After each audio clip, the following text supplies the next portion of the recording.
L'Afrique centrale prépare déjà la conférence mondiale qui va se tenir au mois de juin à New York sur la sécurité physique et la gestion des stocks d'armes. Il y a eu un atelier qui s'est tenu cette semaine à Yaoundé au Cameroun.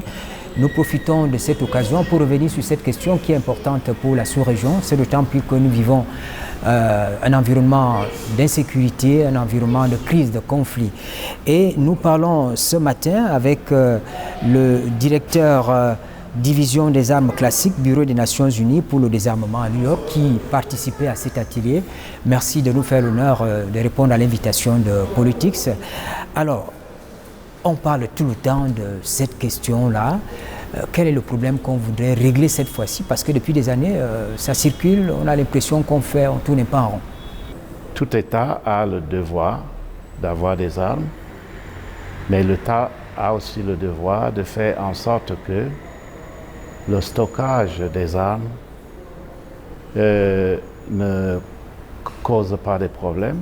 Par exemple, il peut y avoir des fuites, il peut même avoir des questions liées à la sécurité physique.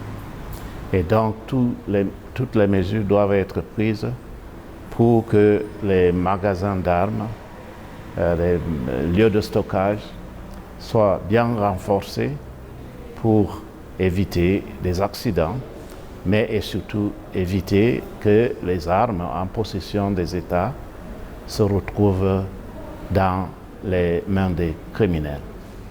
Donc, cet atelier permet aux États de l'Afrique centrale, dans le cadre de la Convention de l'Afrique centrale pour le contrôle des armes légères de petit calibre, d'acquérir des connaissances et des aptitudes qui leur permettraient de faire ce travail. Il faut aussi comprendre que lorsqu'on parle du stockage ou de la gestion des stocks, il n'y a pas que les armes qui sont détenues par l'État. Il y a aussi que les armes légères de petit calibre, c'est la seule catégorie d'armes dans le monde où on a des civils qui ont le droit de porter ces armes. C'est encore le devoir de l'État de faire en sorte que toutes les armes qui sont sur son territoire ne nuisent pas à la paix et à la sécurité. Parlant de son pays, la République centrafricaine, le président Archange Touadéra disait que les armes et munitions mal contrôlées contribuent à augmenter la criminalité dans la sous-région. Par ailleurs, tout le monde le dit, l'Afrique centrale est confrontée à des crises de sécurité et c'est une zone pratiquement instable si on regarde de manière globale. Mais est-ce qu'on peut dire que dans cet environnement-là, on avance, on fait des pas? Est-ce que la solution n'est pas ailleurs? On avance, mais lentement. On avance d'abord au niveau de la sous-région.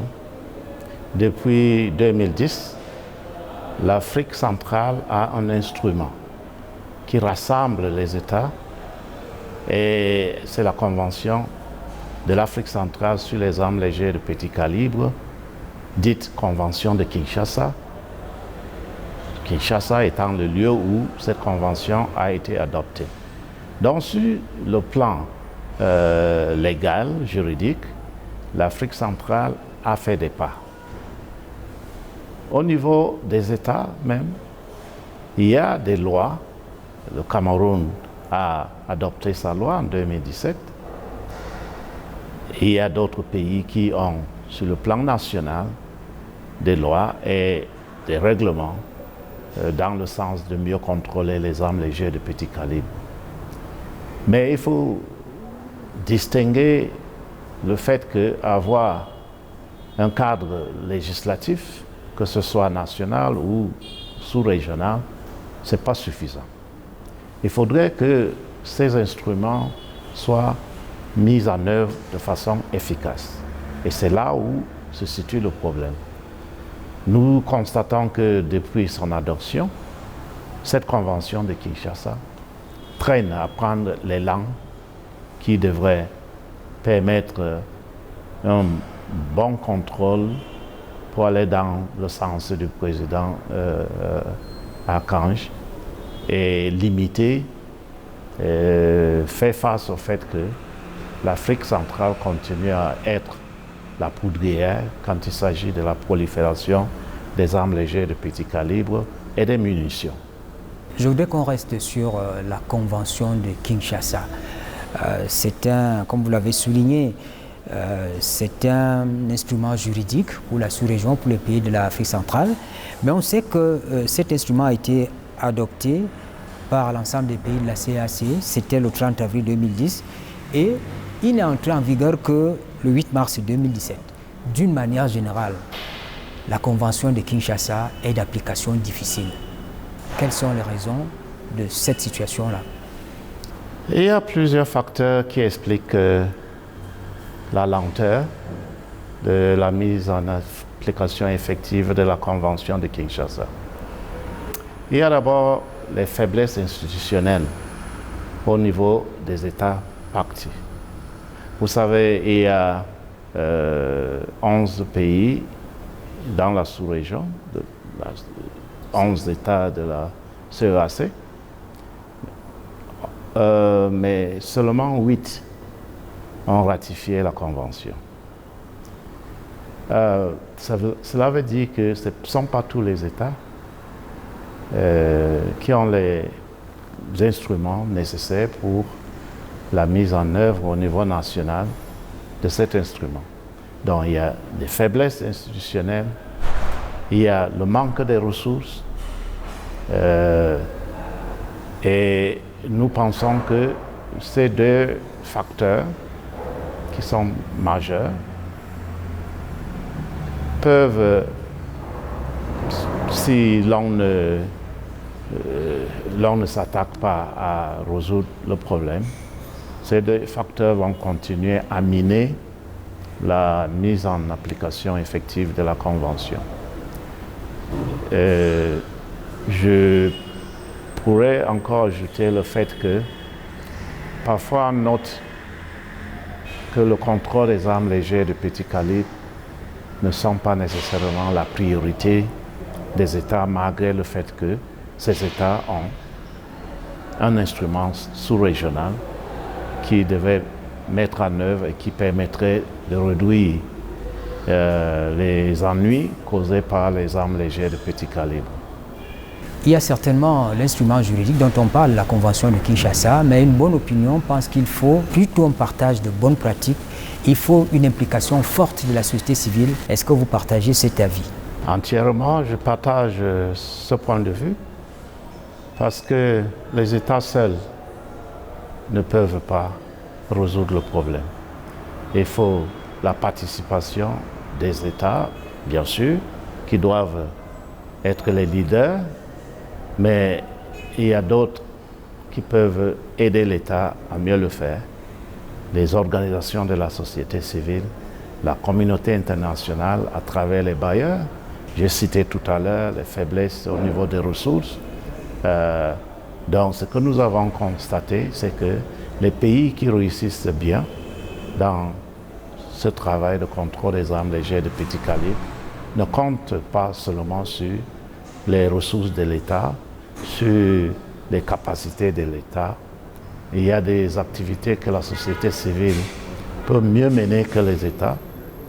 Et à ce titre, je me réjouis que dernièrement, le Cameroun a envoyé une mission auprès du protocole de Nairobi, le secrétariat qui est là, le RECSA, le centre régional pour les armes légères de petit calibre. Il y a, on m'a informé, il y a aussi des plans pour aller en Afrique de l'Ouest, voir un peu ce qui se passe là. C'est ça, les bonnes pratiques. Au niveau international, nous avons le programme des Nations Unies pour prévenir, combattre et éradiquer le commerce illicite des armes légères de petit calibre. C'est un instrument global qui aide les pays tous les 6 ans. Ils viennent à New York dans le cadre d'une conférence d'examen de cet instrument-là. Et c'est là, sur le plan mondial, que les États peuvent faire des échanges, et ça se fait. Nous aurons cette conférence, la 4e du genre, depuis l'adoption de ce programme de travail, programme d'action. Nous aurons donc la 4e conférence d'examen au mois de juin, du 17 au 28 juin précisément.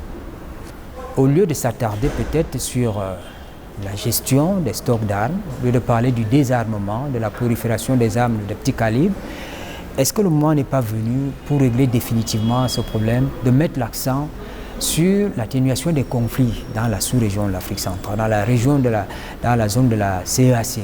Les armes prolifèrent parce qu'il y a la demande. Donc, les États devaient, pour prévenir cette prolifération, s'attaquer à ces facteurs de demande. Et c'est quoi? C'est faire en sorte que la sécurité règne et que chacun n'ait pas le besoin d'aller chercher des armes pour se protéger, que chacun dise j'ai un climat de paix, de sécurité, je peux vaquer à mes activités sans crainte d'être attaqué. Et il y a aussi la question de la bonne gouvernance. Dans d'autres États, c'est des groupes qui sont mécontents de la façon dont l'État est géré et ils vont prendre les armes. Et la prévention, qui est la pierre angulaire du secrétaire général des Nations Unies, M. Guterres, il a fait de la prévention sa doctrine pour permettre à ce que les États épousent ce moyen de résoudre les problèmes. Merci beaucoup, M. le directeur, d'avoir accepté de répondre à nos questions. Merci. Nous parlions d'un sujet important, un sujet qui nous concerne dans la sous-région, la circulation des armes, parce qu'il y a eu un atelier en prélude à une rencontre mondiale qui va se tenir au mois de juin à New York. Et on a beaucoup eu à parler pendant cet atelier de la gestion des stocks d'armes. Merci de nous avoir suivis et bonne suite des programmes sur la CRTV.